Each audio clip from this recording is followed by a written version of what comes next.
Horten gazteak ziren aipagai, lehema nagusia zen gazteak. Entzun dut liseoko gazteak eta iparraldeko gazteak oro bat markatu dutela hemengo egonaldia. Eta marka ona, behaz, kateak segitzen duela. Gaur, aurten gure gomita nagusia da Anaiz Funusaz. Berak ere markatzen du bere lanak, langile zintzoa, sutsua da, bake bidearen baitan.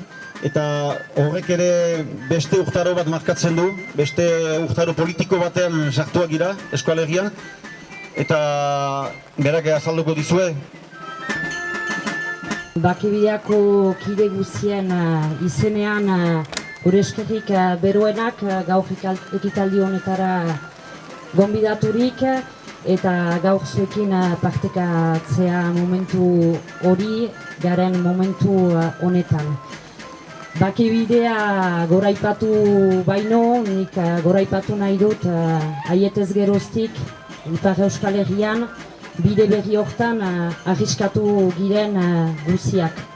Jendarte zibila lehenik, hautetsiak ondotik, eta bide hortan bustitu diren eragile guziak eta benetan gogoan ekarri nahi ditut iheslarien kolektiboa, presoen kolektiboa eta erakundea bera.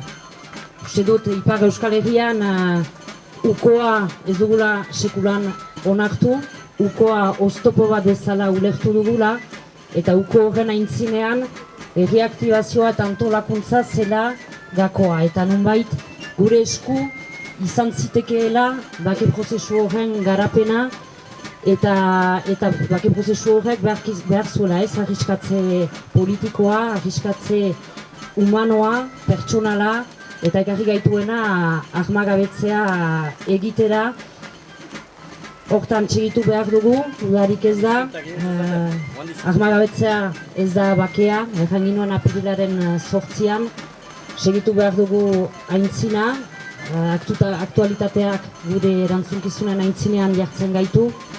Gogora ekarri nahi dut gaur Xabier Rei euskal preso politikoa, eta bada garaia iparraldeko haize hori Euskal Herri osora zabaldu dadila, ikas ezagun elkarrekin bide hori egiten, helburua dugu gure iragana ulertzea eta helburua dugu benetazko herri bat eta ondare txukun bat ustea biharko belaunaldiei, eta uste dut aurtengo gaiak ongi lotzen duela hori, izan dezagun ondoko belaunaldia helburu eta izan gaitezen errango nuke aho egin dezakegun biziaz eta aho dugun gazteri hortaz.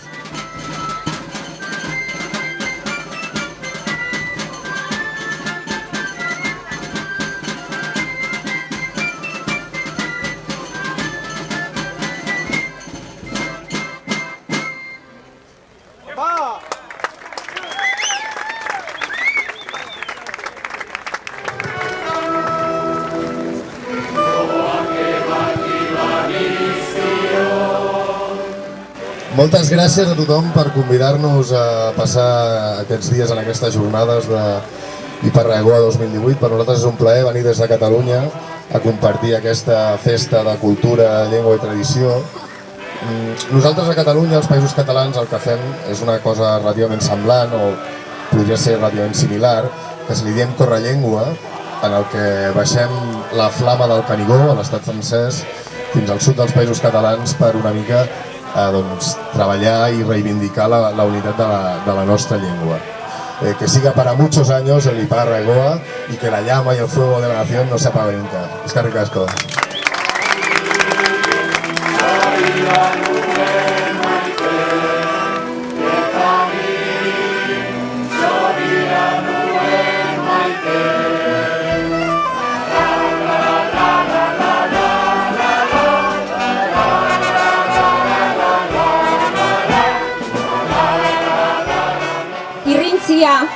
Bereziki eskaini nahi diogu euskal preso eta ieslari esperantzarekin, laster gurekin egon daitezen,